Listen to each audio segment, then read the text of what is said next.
नमस्कार बच्चों, कैसे हो आप सभी।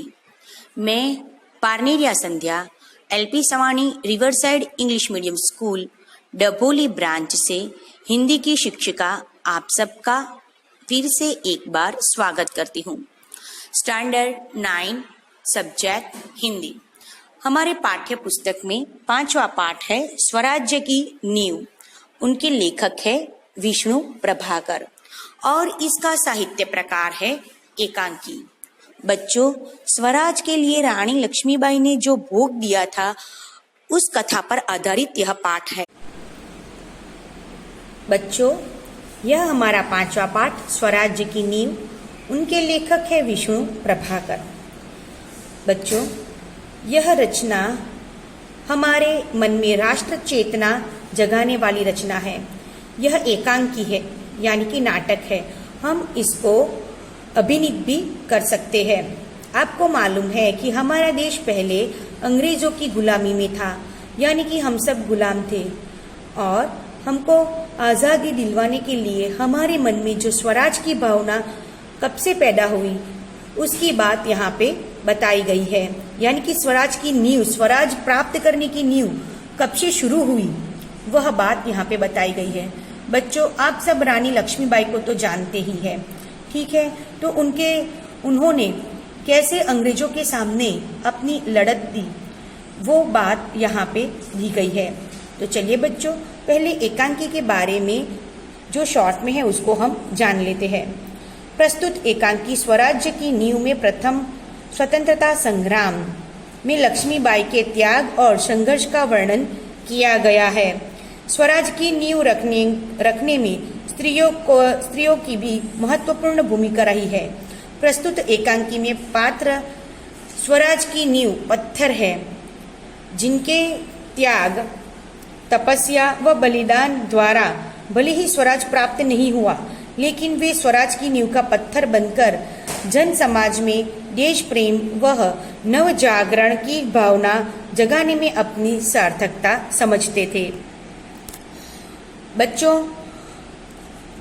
यह क्या कहना चाहते कि रानी लक्ष्मीबाई के कारण हमें स्वराज्य तो प्राप्त नहीं हुई, लेकिन उसने वह शिलान्यास किया था कि हम स्वराज प्राप्त कर सकते हैं। ऐसा हमारे मन में उन्होंने जागृति जगाई थी और इस योगदान के बाद ही सब में राष्ट्र चेतना चेतनवंती हुई। बच्चों, स्त्रियां भी कभी कम नहीं हैं, वह तो पहले के जमाने से ही चला आया है, ठीक है। तो स्वराज के लिए स्त्रियों ने भी अपना बड़ा योगदान दिया है। तो चलिए देखते हैं अब हम यह एकांकी। इसमें पात्र कौन कौन से हैं? रानी लक्ष्मीबाई, मुंदर, तात्या, जूही, रघुनाथ राव और सेनानायक, ये सब कैरेक्टर है। अब रंगमंच पर दृश्य कौन सा है वो हम देख लेंगे। रंगमंच पर युद्ध भूमि का दृश्य अंकित किया जा सकता है, यानी कि युद्ध भूमि दिखाई जा रही है। कैंप कहीं पास ही लगा हुआ है। महारानी लक्ष्मीबाई के तंबू का एक भाग दिखाई देता है कि कैंप दिखाए गए हुए, वहाँ रणभूमि में, युद्ध भूमि में जो टेंट लगाया हुआ है, तंबू, वो रानी लक्ष्मीबाई का है।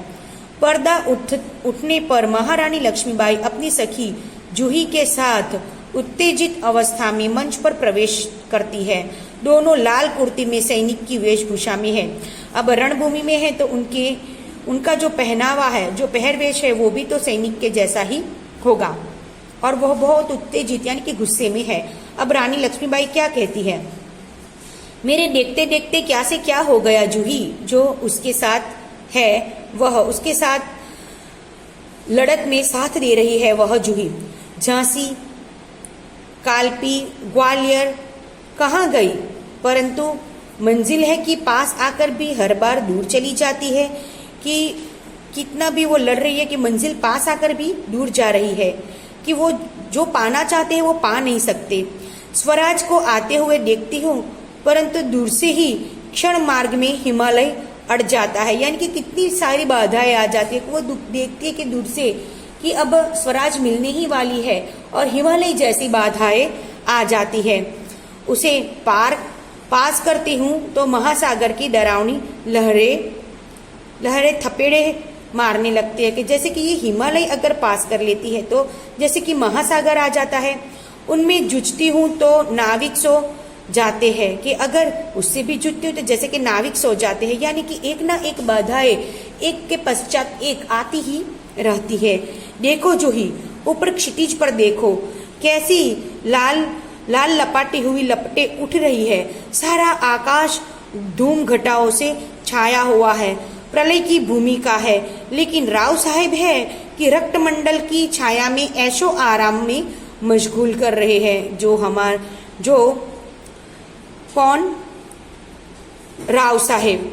वो तो इतनी सारी मुश्किलों के बावजूद भी वो क्या ऐशो आराम कर रहे हैं। रक्तमंडल की छाया यानी कि रणभूमि में भी उनको यह आराम अच्छा लग रहा है।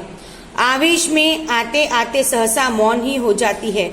जूही कुछ कहने के लिए मुंह खोलती है कि महारानी फिर से बोल उठते कि जूही कुछ बोले उससे पहले तो फिर से महारानी बोलती है, जूही जूही, मैंने प्रतिज्ञा की थी कि अपनी झांसी नहीं दूंगी, लेकिन झांसी हाथ से निकल गई। जूही, ये उनको बहुत ही परेशान कर रही है ये बाबत, क्योंकि उन्होंने प्रतिज्ञा ली थी कि वो अपनी झांसी किसी को नहीं देगी, लेकिन झांसी हाथ से निकल जा रही है। उनका जो राज्य है झांसी, वह सहसा तीव्र होकर नहीं, झांसी हाथ से नहीं निकली, मैं अपनी झांसी नहीं दूंगी, मैं अकेली हूँ, लेकिन उससे क्या, मैं अकेली ही झांसी लेकर रहूंगी। देखिए ये रानी बाई का अटल विश्वास। आपको पता है रानी बाई की जो स्टोरी थी वो, कि उनके पति मर जाने के बाद क्या हुआ था। जो खालसा नीति जो रखी गई थी उसके कारण उनको झांसी, उसका कोई खुद का पुत्र न होने के कारण अंग्रेजों को देना होता है, लेकिन उनको नहीं देना है। क्यों? क्योंकि उन्होंने ही पहले अंग्रेज सरकार का यह विरोध किया था। और वो अपनी मातृभूमि से, अपने राज्य से बहुत प्यार करती है और वो अंग्रेजों के हाथ में नहीं जाने देना चाहती। तब जूही क्या कहती है, कौन कहता है कि आप अकेली है महारानी, आप तो गीता पढ़ती है, फिर यह निराशा कैसी?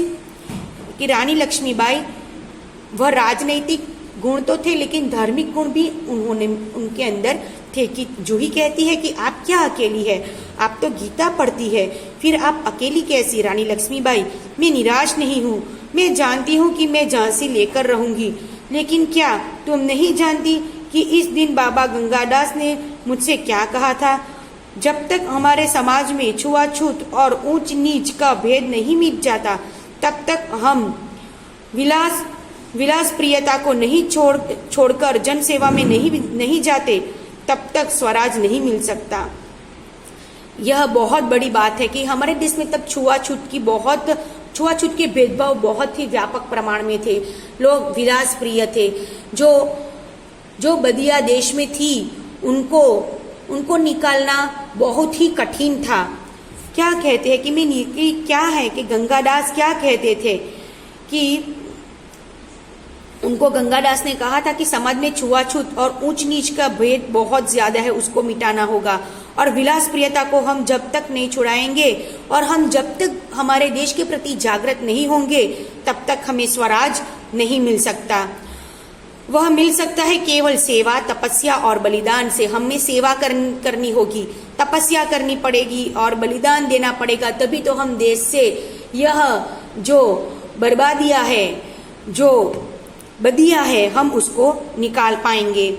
लेकिन महारानी, उन्होंने यह भी तो कहा था कि स्वराज प्राप्ति से बढ़कर स्वराज को स्थापना के लिए भूमि तैयार करना, स्वराज की नींव का पत्थर बनना, सफलता। और यानी कि हम स्वराज प्राप्त करने के लिए पहले तो हमें उसकी भूमि तैयार करनी पड़ेगी और भूमि तैयार करने के बाद उसकी नींव रखनी पड़ेगी, क्योंकि हम पहले नींव ही रख पाएंगे, ठीक है, और आगे बढ़कर ही हमें स्वराज मिल पाएगा।